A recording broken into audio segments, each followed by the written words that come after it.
Good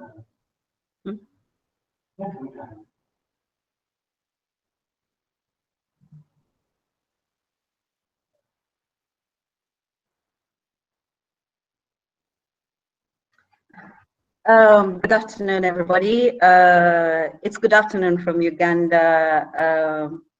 I guess it's good morning somewhere in the Americas, and probably good evening somewhere in Asia. Thank you for tuning in. My name is Jacqueline Nassimbwa. I'm streaming live from Uganda, and today is a spotlight about my global health career. I work with the Center for Health, Human Rights and Development, and I do research and grant writing in this organization. If you ask me what my profession is, when I last applied for passport renewal, I wrote that I am an international health specialist. So when I gave it to this gentleman, he cut off the word international and calls me a health specialist. So my passport reads that I'm a health specialist.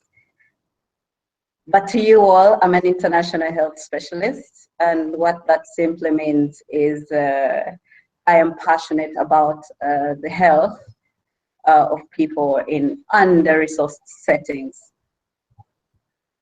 I'm happy to be with you here today. And this webinar is hosted by the Global Health Co. and she leads Africa. And may I add that I'm a very proud fellow of the Global Health Co. So I'll tell you about my journey guided by a few questions.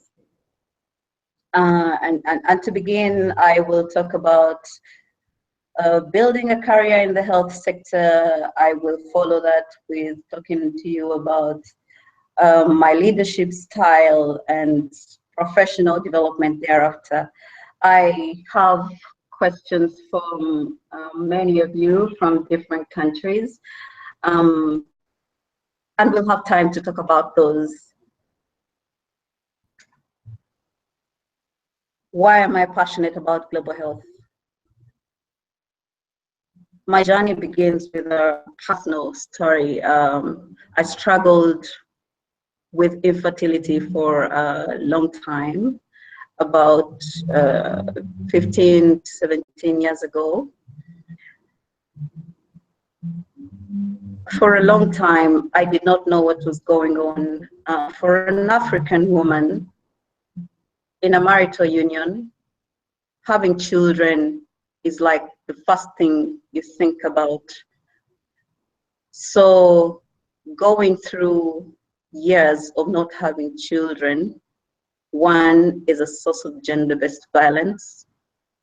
But even if there was no violence, it's psychosocial depression. So this was my experience. The elder women in my family got me so many herbs to try and treat this condition. It was so difficult. I remember having to go to the toilet to regurgitate everything I'd drunk. Some were green, some were slippery, some were bitter. So it was too much. Every time I went to see a doctor, I was told I was okay. But as a woman, it was my fault. And then I did not know about buzzwords like gender equality. I did not know those words. I was just a woman and it was my fault. So my marriage broke down, and that comes with psychosocial distress as well. Later, I got pregnant.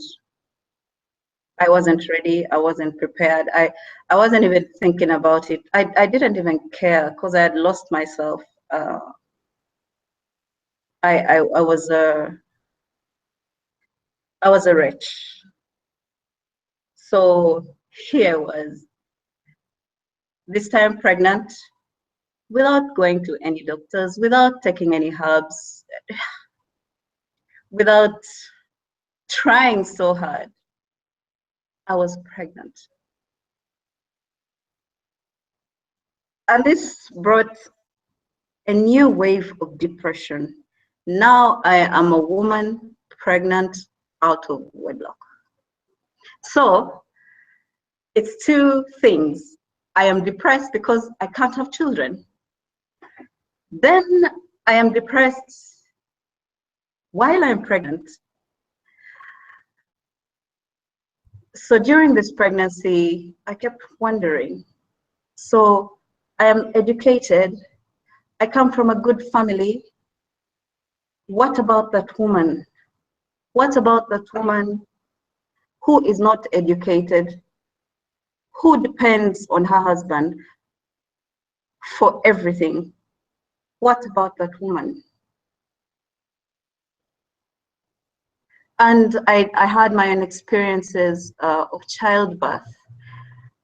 Today, when you ask me about labor pain, I tell you, I don't know, because all I needed to see at the time was a child.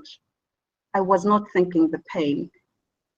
I was thinking about a child born alive and mine. So I did have my child. That was great. And that really inspired me. I just figured nobody knows the pain of going through infertility. There are no psychosocial services for this kind of pain. But also nobody knows that even the women that get pregnant suffer with as much depression. I had all these thoughts in my mind. Training. I needed to build a career. I needed to support women. I needed to support families. And for the love of my child, I had to support children. So I sought education. I first of all sought education while I was struggling with infertility. And I started a degree in reproductive health. But I could not finish with that degree because I was an emotional wretch. So after having my child, I needed to go back and study. But this time, I just didn't want to study. I wanted to see the world. And so I applied for my first scholarship, very daring. I applied for the Erasmus Mundus scholarship, very, very prestigious. And I got the scholarship. I went to Europe and I studied international health in a total of 5 countries. But my class had half doctors, actually over half of the people in my class were doctors. They were working with MSF, some of them still do. But the other quarter, we were probably about 5, 6 that were non-medical. And that was very, very challenging. But then was the first time I appreciated that improvement in health is not about being a doctor. You can be an engineer and contribute to health. You can be a social anthropologist and contribute to improvements in health. And my first job was to look for a position in a multi-sectoral organization, and I did find that position. So I'll get to my next question. What kind of experiences stepped me into the leader I am today? One, it's my personal story that I just talked to you about, because I kept thinking somebody needs to look out for the women, somebody needs to look out for the children. But how do you look out for the women and children without the whole package? We need to look out for the families as well. but also having a global view of things was very important for me.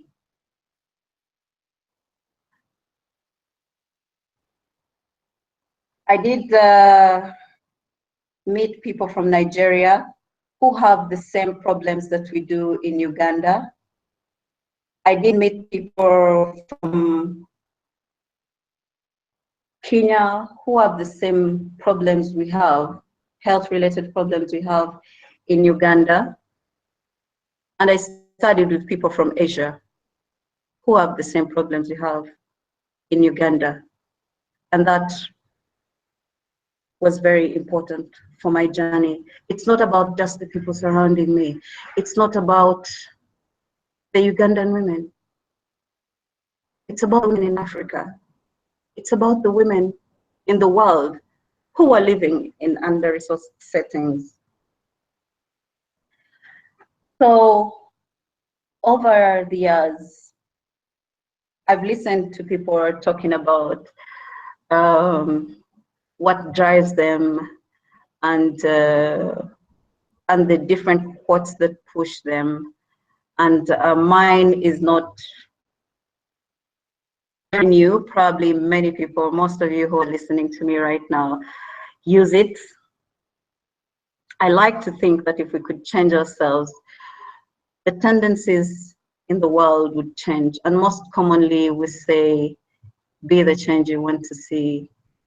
And one day, many years ago, I don't remember when, somebody asked me to develop a catch line for myself. And since then, I have been calling myself the charge for social change, because that is where I see myself. That drives me every day. So how do I change me before I change the world? That's a very important question I think about. So what is the most important, the most common misconception about leadership? I think many of us think that leadership is a big thing. Somebody should be up there to be a leader. The leader is the president. The leader is the health prefect. The leader is the chief executive officer. I have learned over my journey that anybody is a leader. I am a leader. As a woman in my home, I am a leader at that level. As a firstborn in a family, I am a leader at that level. I am a leader as a friend. So in my own job, I'm not one of the top most ranking officers. My job is research and grant management. I am a leader in that position. How do I use that position to change lives? For me, that's my simple definition of leadership. So how have relationships guided my journey? I first learned about relationships and how they guide your journey at someone's wedding. A close relative of mine who I really look up to. And in his speech at his wedding, he said, our relatives are obligated to love us and support us. Our friends choose us. We choose our friends.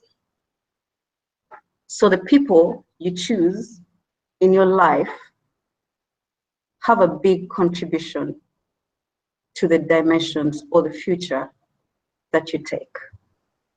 That for me has been very interesting. So a few years ago, I don't even remember when, I developed this notion of writing my person. Who am I? Who is Jack? And among the people who have guided my journey, I asked, who are the Jack's takers? And that in a nutshell just means who are Jack's stakeholders? And so that helped me define my friends, the friends that I make, and I had to find mentors, and that was a personal decision that I needed to find mentors. I do have 2 mentors. They're people I look up to, and they're my friends. So aside guiding my professional journey, they guide my personal journey as well. On a certain day, I'll just sit with them and have a drink, and on another day, I will just call them for professional consult. My mentors, one of them is a man, and I chose him to give me a male perspective to life, a male perspective to profession. The other is a lady. She's a lady I really, really admire. But then also I have people I look up to, and I can't reach them, but I've seen them. I've related with them once or twice or 3 times, just a few times, but I admire them. One of them is a gynecologist in Uganda. They call her the mother of maternal health. When I first listened to her, she introduced herself, and I'll tell you because she's known everywhere anyway. She said, I am Florence Mirembe, and I care about the health of women simply.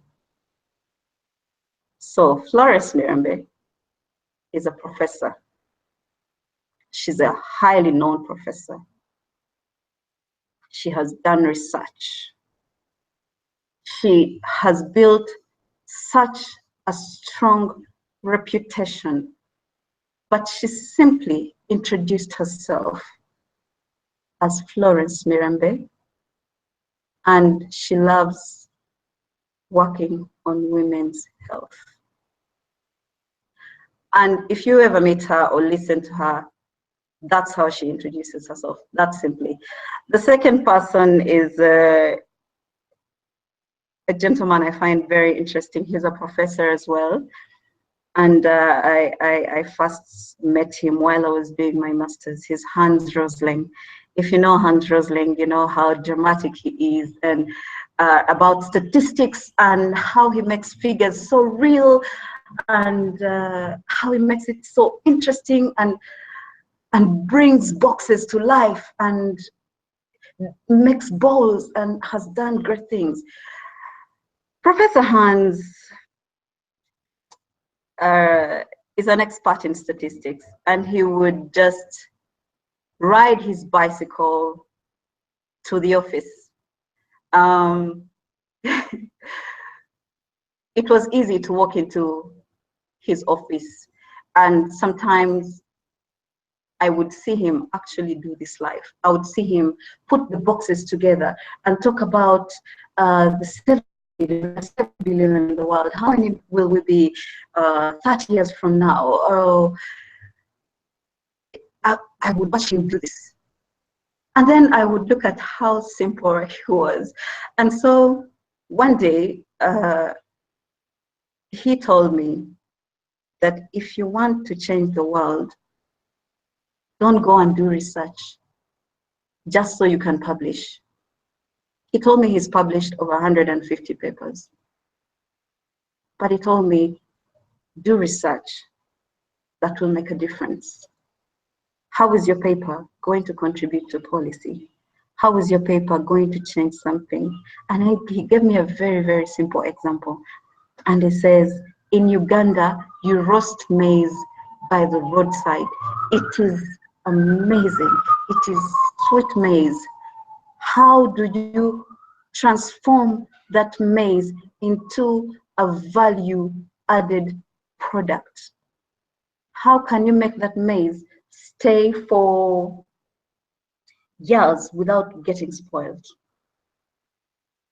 That was Professor Hans. He's the Chief Executive Officer of the Gapminder. And he's one of those people I really look up to. And why do I look up to these people? It's their simplicity and then their brilliance, their genuine care about people that really, really motivates me.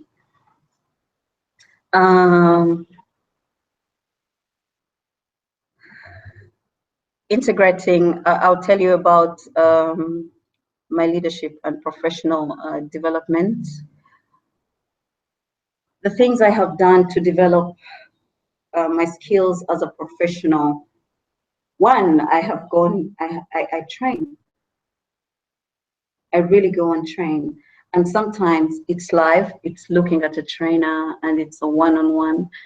But I also go out of my way to their online webinars.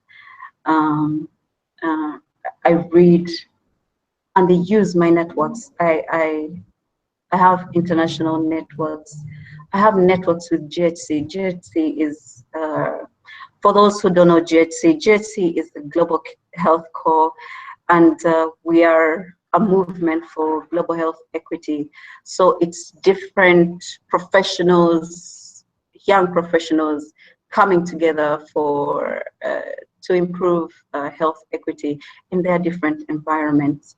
And it's a fellowship program, and they place 2 fellows in an organization, and the 2 fellows include an American and a country native.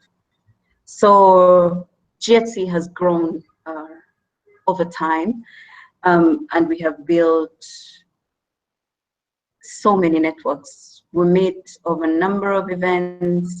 We have online platforms that bring us together.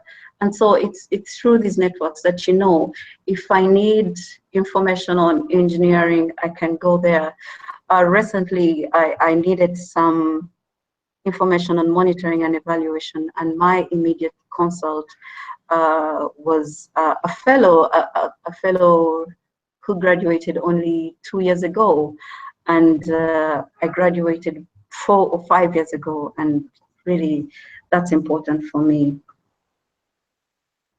What leadership lessons did you take from your GHC experience? From my GHC experience, one, the relationship with my co-fellow. Without giving you very many details,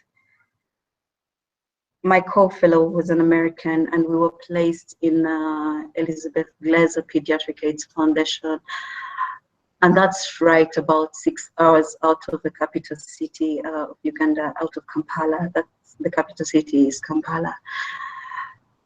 Managing that relationship was such a challenge, but there was so much to learn from it. It's a relationship that started very beautifully, and then it broke down.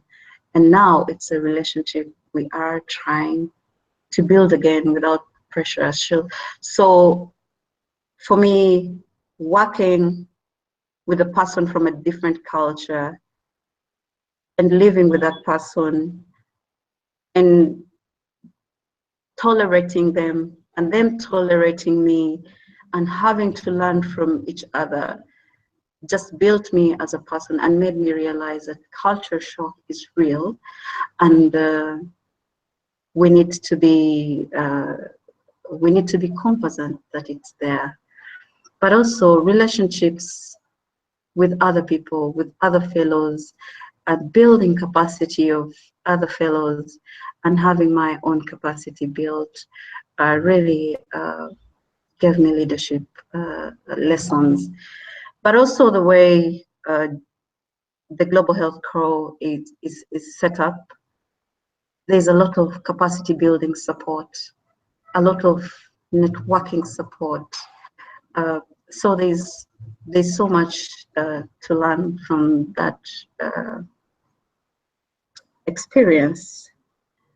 So now that's enough about me, really, and I will probably approach some of your questions and tell you more about who I am, where I have come from, and where do I think I am going. So right away, I will start with your questions.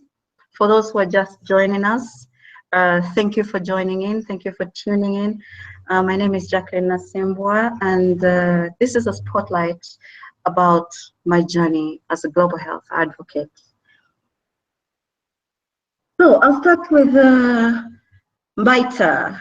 Mbaita is from Lusaka, that's Zambia. Mbaita, you have an interesting question, which I may have answered. How did she start her journey in public health? As a professional, I started my journey with education. I went to study in Europe and got a qualification in international health, and that's how I started. I started because I only needed to continue thereafter. When I came back, I immediately, my mentor had something for me, so he gave me a consulting job to develop a nutrition manual.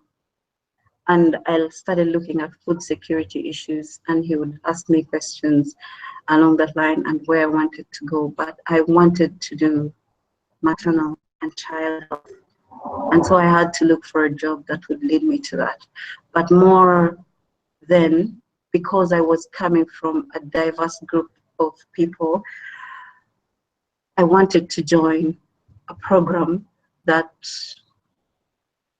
had a multidisciplinary approach to health. And I joined Save the Mothers. It's at a local university. It's called Uganda Christian University. And Save the Mothers is a training program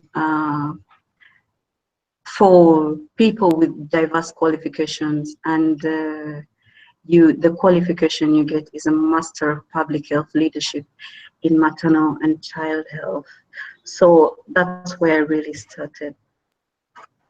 So then Manesia, is that right? Manesia from San Francisco. What's your role in the public health career? Right now, I'm doing research. I work for an organization, I'll tell you again, I work with the Center for Health, Human Rights and Development. At this organization, we advance the right to health using legal tools. So we do research and advocacy. We empower communities to demand for their rights. And we have a strategic litigation program that really handles strategic cases. So what do I do in this environment? I research. I do research on health policies, on health laws. I do research related to the right to health. And the right to health is about access, availability, and acceptability, and quality of health services. But it's also about looking at the underlying determinants of health, which include sanitation, information, infrastructure, and the like. So really, basically, that's what I do. Under this role and using research, I also participate in conceptualizing and designing projects.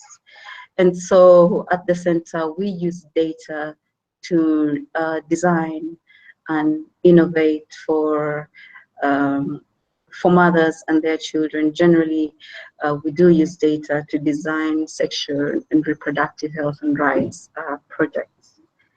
The next question would be,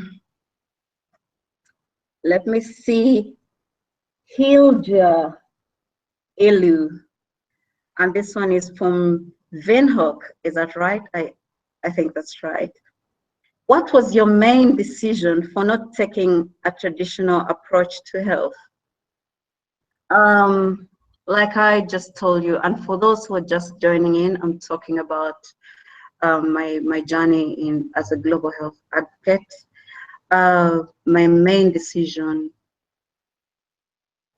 I did not start out as a health advocate, although my undergraduate education is in food science and technology, and that's how I started out. I started out doing village-based food processing, and I worked in the food industry for some time.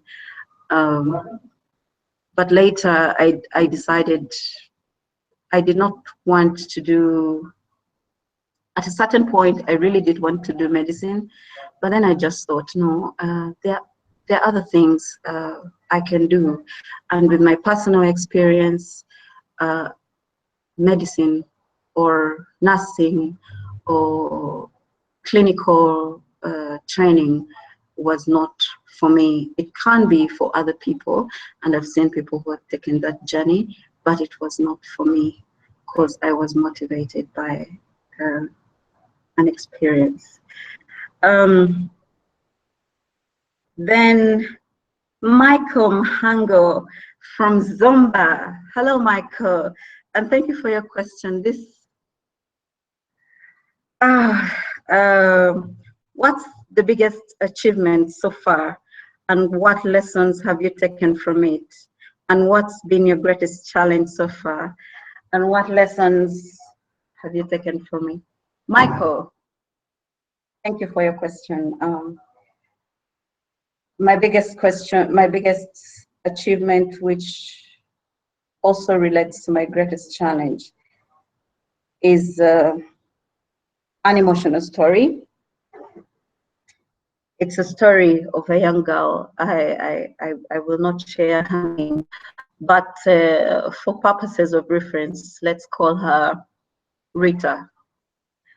So Rita was 6 years old and living with her stepmother and her father.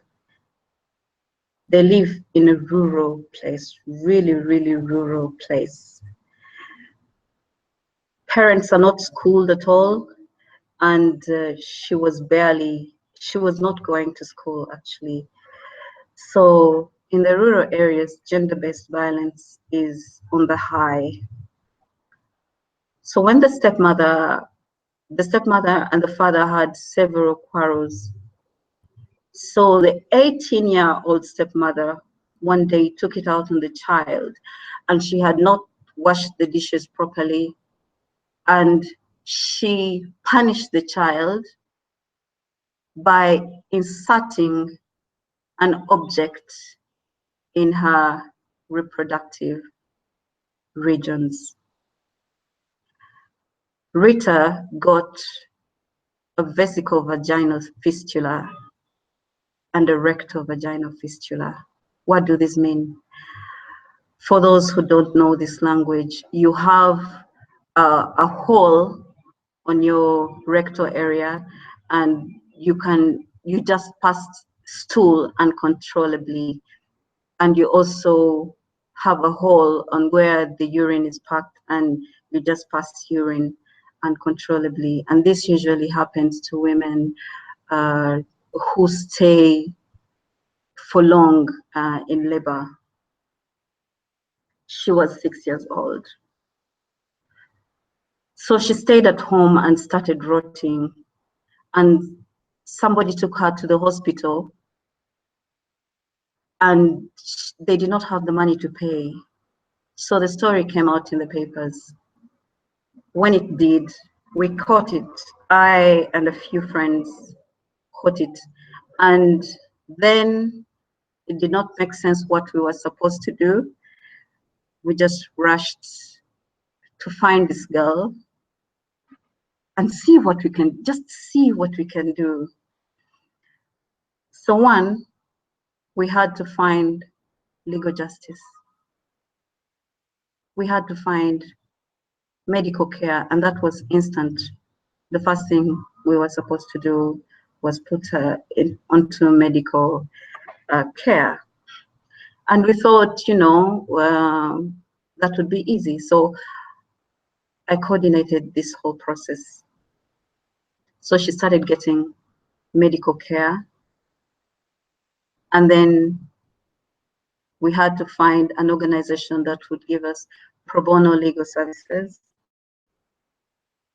So the stepmother was brought to book. And then the mother of Rita, by then, was 23 years old, remarried with 2 other children. And she found her child in such a situation. She was broken. This meant that she had to take care of her child, but she's an educated woman. She has no idea how to do business. And all this started to matter. It was not just about the legal justice or the medical care. We had to give it a holistic approach. We had to give psychosocial support. We had to think about their livelihood. And I had to coordinate these processes. So as the child was healing, we found an organization to give her an education. Today, she's in one of the best schools in that region. So, but her mother, now this is her real mother, kept suffering gender-based violence. She's beaten up. So she got remarried, had 2 other children.